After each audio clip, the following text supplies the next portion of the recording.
Ons staan vanoggend stil by die kruisverhaal, soos ons dit vind in Johannes 19, verse 17 tot 30. Jesus het self sy kruis gedra en uitgegaan na Kopbeenplek toe, soos dit genoem is, in Hebreëus Golgotha. Daar het hulle hom gekruisig en saam met hom twee ander, een aan elke kant met Jesus in die middel. Pilatus het ook 'n opskrif geskrywe en dit aan die kruis gesit. Daar het geskrywe gestaan: Jesus van Nasaret, die koning van die Jode.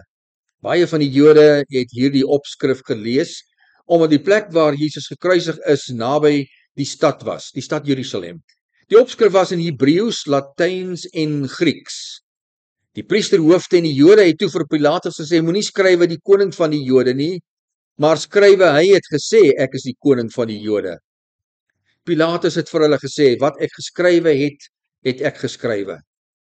Toe die soldate Jesus dan gekruisig het hulle sy boklere gevat en dit in 4 dele verdeel, vir elke soldaat 'n deel. Hulle het ook sy onderkleed gevat. Dit was sonder naad, van bo af in een stuk geweef. Hulle sê toe vir mekaar: ons moet dit nie skeur nie, kom ons loot wie dit moet kry. En op daardie stadium was Jesus dus skaal aan die kruis. Dit het gebeur sodat die skrif vervul kan word, waar dit sê: hulle het my klere onder mekaar verdeel en vir my kleed het hulle geloot.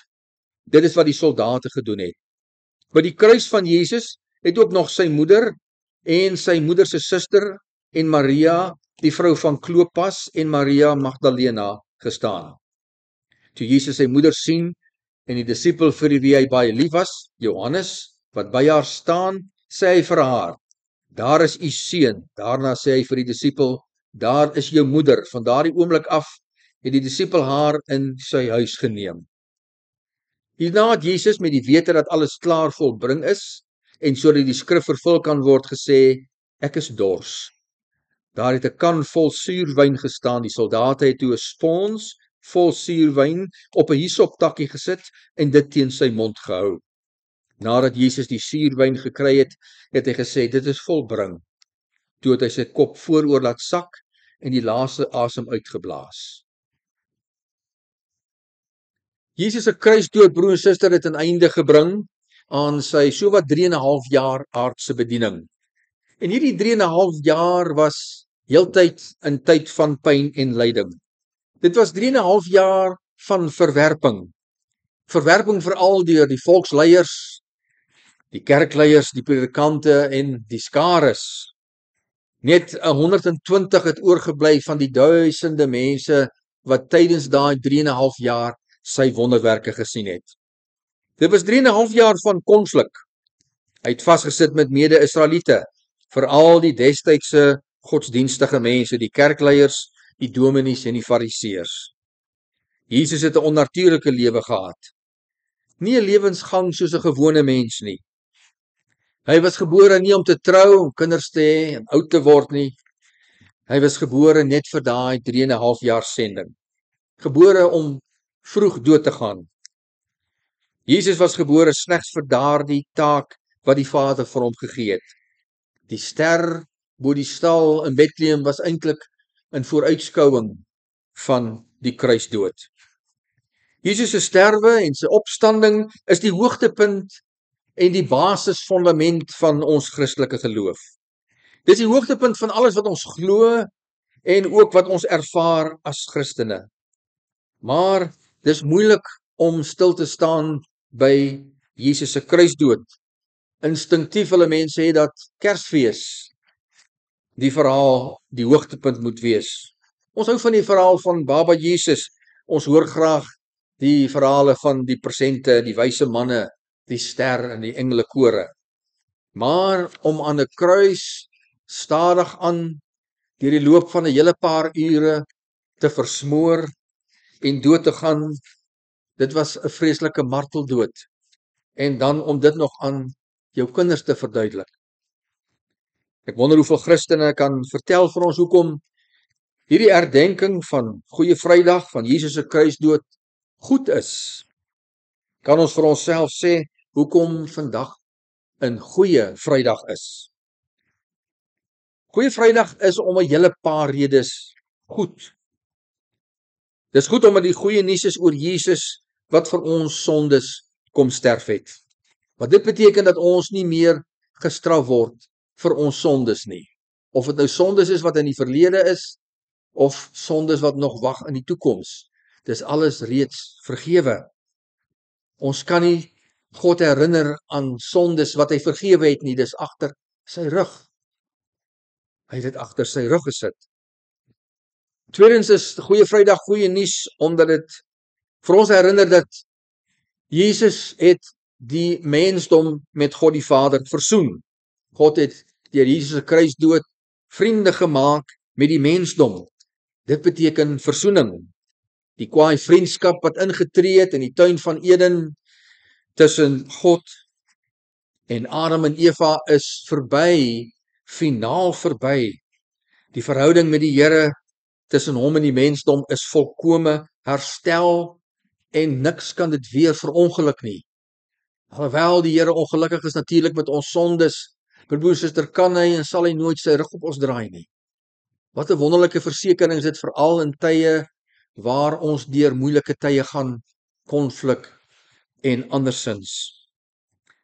Goeie Vrydag vandag herinner ons dat Jesus se kruisdood in die derde plek vir ons werklik vrygemaak het en vrymaak.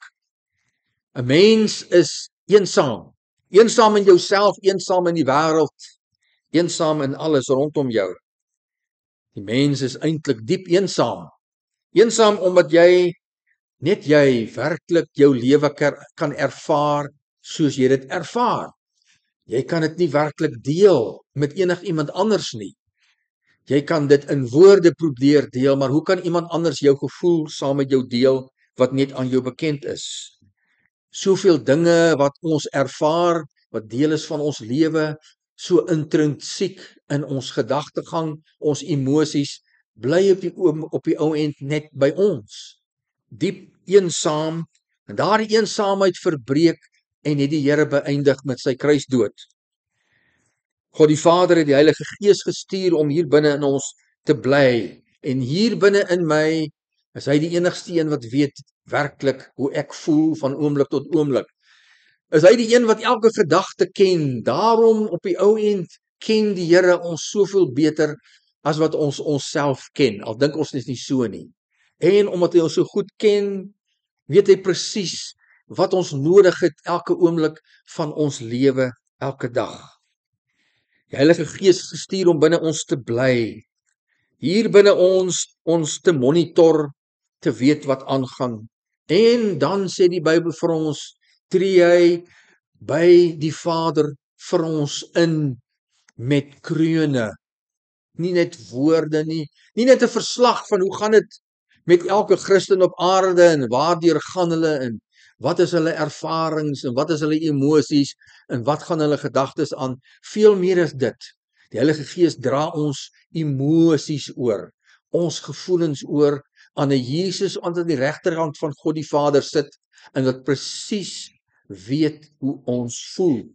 En van die belangrike redes dat hy aarde toe gekom het, dat hy kan weet dat niemand ooit kan sê, Here, jy weet nie waardeur ek gaan nie.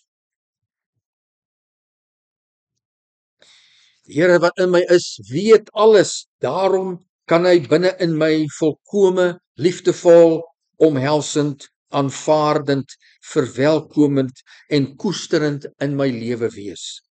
Ek hoef net te vra, Here, kom bly in my. En die volgende rede dat die dag vandag wat ons vier, 'n Goeie Vrydag is oor die goeie nuus van die Here se oorvloed in ons lewens wat hy vir ons gee as gevolg van die kruisdood. Die oorvloed van alles wat ek nodig het, gee die Here. Hy gee elke dag geduld en blydskap en vrede, aanmoediging, bemoediging, krag, deursettingsvermoë, sekuriteit ensovoorts, noem maar op. Dat julle lewe in oorvloed kan hê hier binne. So vinnig soos die lewe wegvat, so gee die Here terug en val hy vir ons. Voor ons elke dag aan die gang kom, het die Here alreeds vir ons gegee, daardie lewe en gesondheid wat ons nodig het om die dag aan te pak. Goeie Vrydag herinner vir ons dat ons geskenk van die Here gekry het van 'n lewe van sin en betekenis, 'n ryk lewe, 'n vol lewe, 'n lewe volgens die Here se plan, volgens sy pad vir ons lewens. My lewensplan volgens die absolute sekuriteit wat die Here ons bied. Sekuriteit as ek vra as 'n tiener, wat maak ek met my lewe? Sekuriteit as ek vra en wonder met wie moet ek trou? Sekuriteit as ek bekommerd is, gaan ek in werk kry, gaan ek my werk behou? Sekuriteit wanneer ek vrees en bang is, sal ek altyd vir my gesin kan voorsien. Sekuriteit as dit knaag aan my, gaan ek genoeg hê op my ou dag. Dit is maar 'n paar redes, broer en suster, hoekom Jesus se kruisdood ons lewenshoogtepunt is en bly elke dag, en hoekom dit so nodig is dat ons elke jaar dit herdenk en vier. Dis hoekom ons vandag Goeie Vrydag noem.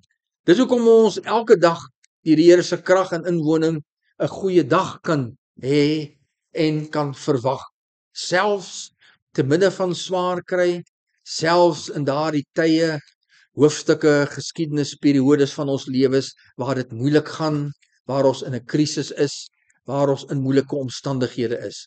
Juis dan ontdek ons dat Goeie Vrydag is daar om elke dag 'n goeie dag te hê. Dat daardie dinge wat te veel is vir ons, vir die Here nooit te veel is nie, omdat hy vir my kon sterf het om my te versoen met 'n God en Vader wat vir my alles gee wat ek ooit nodig het. Jesus se kruisdood het die deur oopgemaak na ware en werklike kwaliteit lewe. Amen. Hemelse Vader, ons kan nie in woorde vir U en vir ons en vanaf enige kansel, maak nie saak hoeveel jare ons probeer, saamvat die wonder van Jesus se kruisdood nie. Wat dit vir ons nie net beteken het in die begin van ons lewe nie, want dit nie net vir ons beteken wanneer dit goed gaan en alles is voor die wind nie, maar in die krisistye en die donker oomblikke van ons lewe, dan kan ons opkyk en weet dat Jesus se kruisdood het vir ons die deur oopgemaak tot alles wat ons nodig het. Dit wat U vir ons so voorsien, dit wat ons nodig het, die klein goedjies elke dag, die groot dinge, die dinge wat ons aan die gang hou, die dinge wat ons elke dag voor energie nodig het, en geduld, en deursettingsvermoë, is U daar vir ons, om te gee, en net altyd te aanhou gee. Die fontein van die lewe in ons wat opspring, en nooit sal opdroog nie. Baie dankie vir daardie sekuriteit, baie dankie vir daardie wonderlike verhouding met U, wat dit vir ons moontlik maak. Baie dankie dat ons daardeur weet, U weet presies wie ek is, U ken my by die naam, U ken elke gedagte en elke gevoel. U weet wie ek is, beter as ek self. En dat ons met daardie wete elke dag kan ingaan, elke dag, tot weer Goeie Vrydag, en ons self weer daaraan kan herinner. Wil U vir ons daardeur seën en dit 'n werklikheid maak in ons lewens. Ons bid dit in Jesus se naam. Amen.